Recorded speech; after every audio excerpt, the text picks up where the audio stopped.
दोस्तों, स्वागत है आप सभी का एक और नई कहानी में।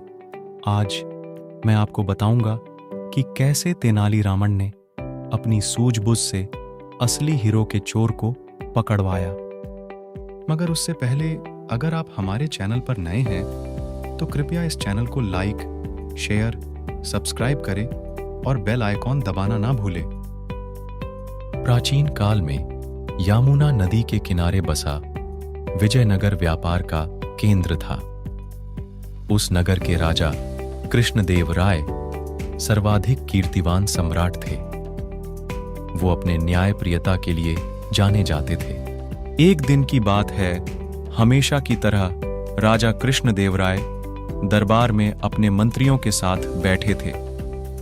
तभी अचानक एक सिपाही अंदर आके बोला, महाराज, बाहर एक फिरियादी आपसे मिलने की इजाजत चाहता है। महाराज ने इजाजत दे दी।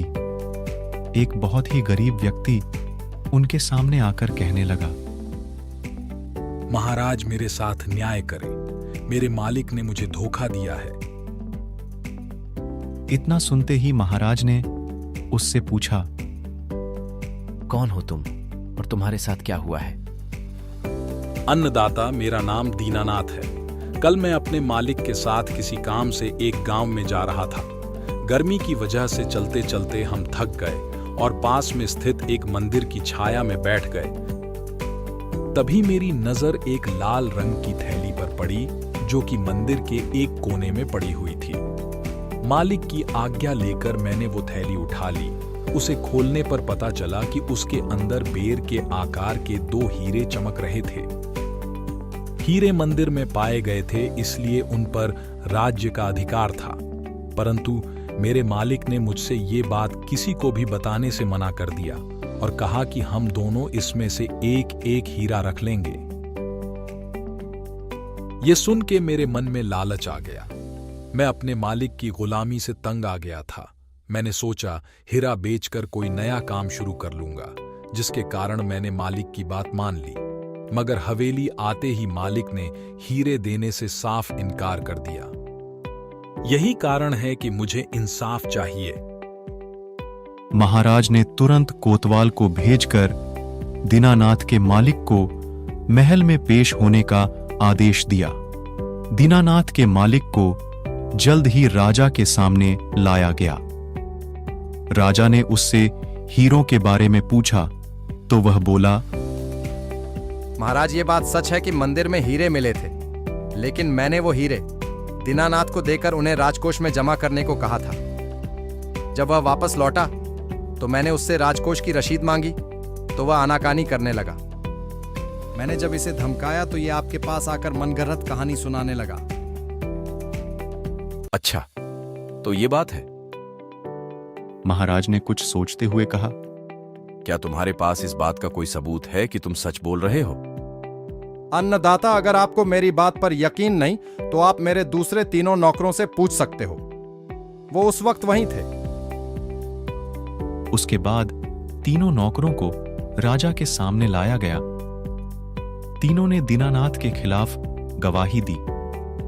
महाराज 3 नौकरों और मालिक को वहीं बिठाकर अपने विश्राम कक्ष में चले गए और सेनापति तेनालीराम महामंत्री को भी इस विषय में बात करने के लिए वहां बुलवा लिया।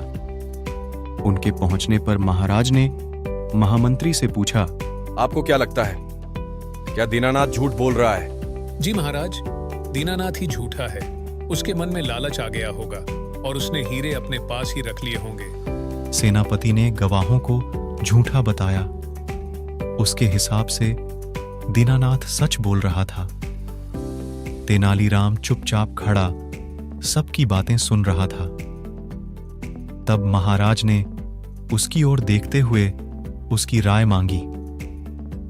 तेनालीराम बोला, महाराज, कौन झूठा है और कौन सच्चा, इस बात का अभी पता लग जाएगा, परंतु आप लोगों को कुछ समय के लिए पर्दे के पीछे छुपना होगा। महाराज इस बात से सहमत हो गए, क्योंकि वो जल्दी से जल्दी इस मसले को सुलझाना चाहते थे। इसीलिए पर्दे के पीछे जाकर छुप गए। महामंत्री और सेनापति मुंह सिकोड़ते हुए पर्दे के पीछे चले गए। अब विश्राम कक्ष में केवल तेनालीराम ही दिखाई दे रहा था। अब उसने सेवक से कहकर पहले गवाह को बुलाया। गवाह के आने पर तेनालीराम ने पूछा, क्या तुम्हारे मालिक ने तुम्हारे सामने दीनानाथ को हीरे दिए थे? जी हाँ। फिर तो तुम्हें हीरे के रंग और आकार के बारे में भी पता होगा। तेनालीराम ने एक कागज और कलम गवाह के सामने करते हुए उससे कहा, लो, मुझे इस पर हीरे का चित्र बनाकर दिखाओ। इतना सुनते ही वो डर गया और बोला, मैंने हीरे नहीं देखे क्योंकि वो लाल रंग की थैली में थे। अच्छा, आप चुपचाप वहां जाकर खड़े हो जाओ। अब दूसरे गवाह को बुलाकर उससे भी यही प्रश्न पूछा गया। उसने हीरो के रंग के बारे में बताकर कागज पर 2 गोल गोल आकृतियां बनाकर अपनी बात साबित की।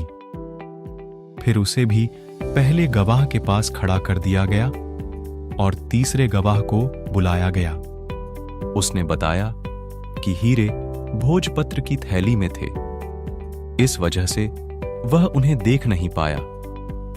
इतना सुनते ही महाराज पर्दे के पीछे से सामने आ गए। महाराज को देखते ही तीनों घबरा गए और समझ गए कि अब सच बोलने में ही उनकी भलाई है। तीनों महाराज से माफी मांगने लग गए और बोले, हमें झूठ बोलने के लिए हमारे मालिक ने धमकाया था और नौकरी से निकालने की धमकी दी थी। इसीलिए हमें झूठ बोलना पड़ा। महाराज ने तुरंत मालिक के घर की तलाशी के आदेश दे दिए। तलाशी लेने पर दोनों हीरे बरामद कर लिए गए और महाराज ने सजा के तौर पर मालिक को 10,000 स्वर्ण मुद्राएं दीनानाथ को देने का और 20,000 स्वर्ण मुद्राएं जुर्माने के तौर पर राजकोष में जमा करने का फरमान जारी किया। और इस प्रकार बुद्धिमान तेनालीराम ने अपनी सूझबूझ से दीनानाथ को उसका हक दिलाया। अगर आपको यह दिल छू लेने वाली कहानी अच्छी लगी हो तो सब्सक्राइब बटन जरूर दबाना और अपने दोस्तों के साथ साझा करना न भूलना। अब मिलेंगे अगली बार एक नई कहानी के साथ।